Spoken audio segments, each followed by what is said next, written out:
Assalamualaikum warahmatullahi wabarakatuh. Perkenalkan, nama saya Muhammad Ferdi Adamsyah.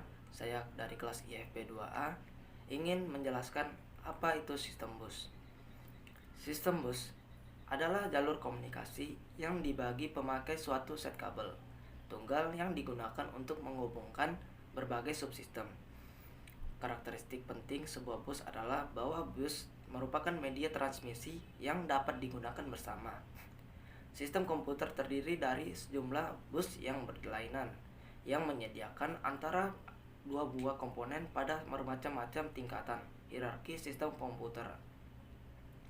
Suatu komputer tersusun atas beberapa komponen penting seperti CPU, memori, perangkat input dan output. Setiap komputer saling berhubungan membentuk kesatuan fungsi. Sistem bus adalah penghubung bagi keseluruhan komponen komputer dalam menjalankan tugasnya. Transfer data antar komponen komputer sangatlah mendominasi kerja suatu komputer. Data atau program yang tersimpan dalam memori dapat diakses dan dieksekusi CPU melalui perantara bus. Begitu juga kita dapat melihat hasil eksekusi melalui monitor juga menggunakan sistem bus. Definisi bus dan sistem bus adalah untuk jalur di mana data dapat mengalir dalam komputer. Karakteristik penting sebuah bus adalah bahwa bus merupakan media transmisi yang dapat digunakan bersama. Struktur dan fungsi bus. Struktur bus sebuah sistem bus terdiri dari 50 hingga 100 saluran yang terpisah. Masing-masing saluran ditandai dengan arti dan fungsi khusus, walaupun terdapat sejumlah rancangan bus yang berlainan. Fungsi saluran bus diklasifikasikan menjadi 3 kelompok, yaitu saluran data, saluran alamat, dan saluran kontrol. Jenis-jenis sistem bus. Jenis sistem bus bisa dibedakan menjadi 2 macam, yaitu dedicated dan multiplex bus. Adapun penjelasannya sebagai berikut. Yang pertama yaitu dedicated bus. Dedicated bus merupakan bus yang khusus menyalurkan data tertentu saja. Bus ini mempunyai kelebihan yaitu kecepatan yang tinggi, akan tetapi juga memiliki kelemahan yaitu membutuhkan saluran yang banyak. Dan yang kedua yaitu multiplex bus. Multiplexed bus merupakan bus yang menyalurkan data melalui informasi yang berbeda, baik itu data, alamat, dan sinyal kontrol dengan cara multiplex. Keunggulan dari bus ini yaitu tidak memerlukan saluran yang banyak, akan tetapi juga mempunyai kelemahan yaitu kecepatan rendah dan perlunya mekanisme yang kompleks untuk mengurangi data yang multiplex. Adapun terdapat pula 3 saluran data yang memberikan kebutuhan daya bagi modul yang terhubung. Contohnya A. Data bus atau bus data adalah lintasan bagi perpindahan data antar modul. Jumlah saluran terkait dengan panjang word. Misalnya 8, 16, 32 saluran dengan tujuan agar mentransfer word dalam sekali waktu. Contoh bus data dikatakan lebar bus dengan satuan bit, misal lebar bus 16 bit. B. Address bus atau bus alamat. Digunakan untuk mengspesifikasi sumber dan tujuan data. Pada saluran ini digunakan untuk mengirim alamat word pada memori yang akan diakses CPU.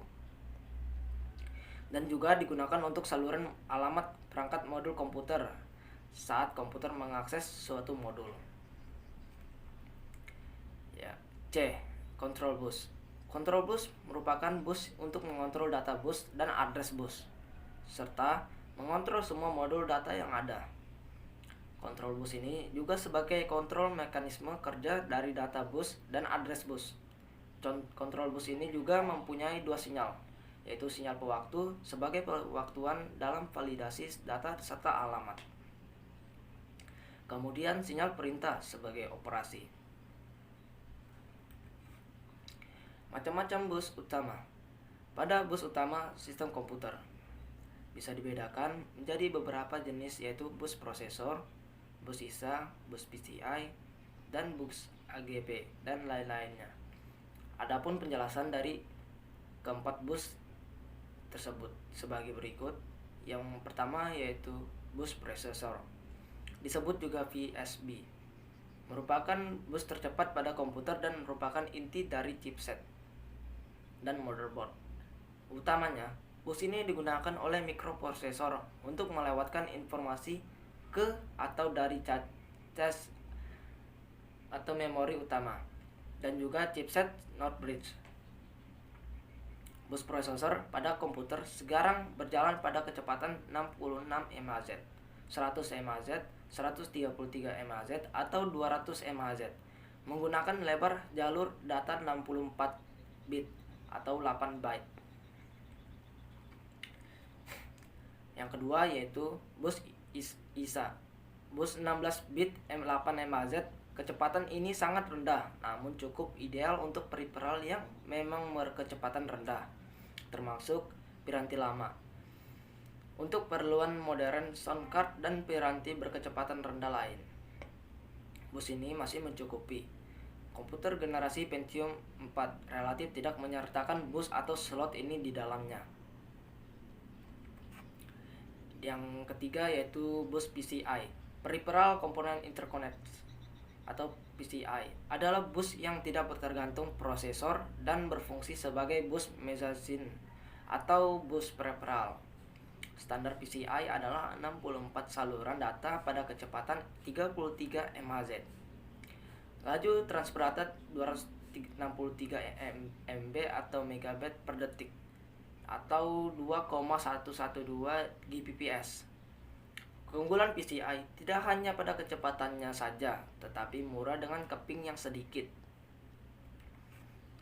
Dan yang keempat yaitu bus AGP, bus 32 bit yang khusus untuk kartu grafis atau video, berjalan pada kecepatan 66 MHz atau AGP 1 kali 133 MHz, AGP 2X 266 MHz, AGP 4X atau 533 MHz, AGP 8X, yang akan menghasilkan bandwidth hingga sebesar 2,133 MB per detik.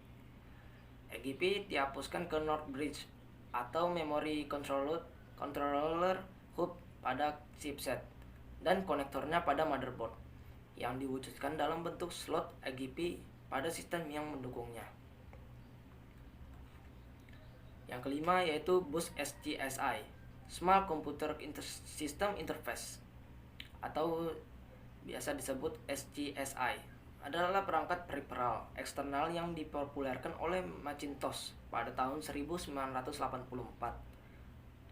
SCSI merupakan interface standar untuk drive CD-ROM, peralatan audio, hard disk, dan perangkat penyimpanan eksternal yang berukuran besar.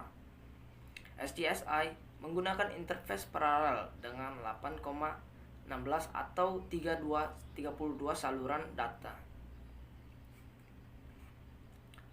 Dan yang keenam, bus USB. Semua perangkat peripheral tidak efektif apabila dipasang pada bus kecepatan tinggi PCI. Sedangkan peralatan yang memiliki kecepatan rendah seperti keyboard, mouse, dan printer, sebagai solusinya 7 vendor komputer compact DEC, IBM, Intel, Microsoft, NIC, dan Northern Telecom bersama-sama merancang bus untuk peralatan input dan output berkecepatan rendah. Standar yang dihasilkan dinamakan Universal Standard Bus atau USB. Dan yang ketujuh yaitu bus MCI, adalah sebuah bus input dan output berbandwidth 32 bit yang digunakan dalam beberapa komputer mikro. Bus ini dibuat oleh IBM yang ditunjukkan untuk mengganti bus ISA pada 8 bit atau 16 bit yang lambat. Struktur interkoneksi. Komputer terdiri dari satu set komponen atau modul dari 3 tipe dasar: prosesor, memori, input, dan output, yang berkomunikasi satu sama lain. Pada dasarnya, komputer adalah jaringan modul basis, sehingga harus ada jalan untuk menghubungkan modul. Koleksi jalan yang menghubungkan berbagai modul disebut struktur interkoneksi. Desain struktur ini akan tergantung pada pertukaran yang harus dilakukan antara modul. Jenis pertukaran yang dibutuhkan oleh yang menunjukkan bentuk utama dari input dan output untuk setiap jenis modul struktur interkoneksi adalah kumpulan lintasan yang menghubungkan berbagai komponen-komponen seperti CPU, memori, dan input-output yang saling berkomunikasi satu dengan lainnya. Yang pertama yaitu CPU. CPU membaca instruksi dan data, menulis data setelah diolah, dan menggunakan sinyal-sinyal kontrol untuk mengontrol operasi sistem secara keseluruhan. CPU juga menerima sinyal-sinyal interrupt. Adapun gambarnya. Dan yang kedua, memori. Memori umumnya modul memori terdiri atas n word yang memiliki panjang yang sama. Masing-masing word diberi alamat numerik yang unik. Contohnya yaitu 0,1 sebuah word data dapat dibaca dari memori atau ditulis ke memori. Sifat operasinya ditandai oleh signal-signal kontrol read and write. Lokasi bagi operasi dispesifikasikan oleh sebuah alamat. 3. Input dan output atau yang biasa disebut I atau O. Input dan output berfungsi sama dengan memori. Terdapat dua buah operasi, baca dan tulis. Selain itu, modul-modul input dan output dapat mengontrol lebih dari satu perangkat eksternal. Kita dapat mengaitkan interface ke perangkat eksternal sebagai sebuah port atau memberikan alamat yang unik, misalnya 0,1, M1 ke masing-masing port tersebut. Di samping itu, terdapat juga lintasan-lintasan data internal bagi input dan output data dengan suatu perangkat eksternal. Terakhir, modul input dan output dapat mengirimkan sinyal-sinyal interrupt ke CPU. Dan yang terakhir yaitu prosesor. Prosesor membaca dalam instruksi dan data, menulis data setelah keluar pengolahan dan menggunakan sinyal kontrol untuk mengendalikan keseluruhan sistem operasi, juga menerima sinyal interrupt dari jenis pertukaran data yang diperlukan modul-modul komputer. Maka struktur interkoneksi harus mendukung perpindahan data berikut. A. Memori ke CPU. CPU melakukan pembacaan data maupun instruksi dari memori. B. CPU ke memori. CPU melakukan penyimpanan atau penulisan data ke memori. C. Input output ke CPU. CPU membaca data dari peripheral melalui modul input dan output. D. CPU ke input dan output. CPU mengirimkan data ke perangkat peripheral melalui modul input dan output. Dan yang terakhir E. Input dan output ke memori atau dari memori ke input dan output digunakan pada sistem DMA. Oke, jadi itu saja yang dapat saya sampaikan. Kurang lebihnya mohon maaf. Sekian dan terima kasih. Assalamualaikum warahmatullahi wabarakatuh.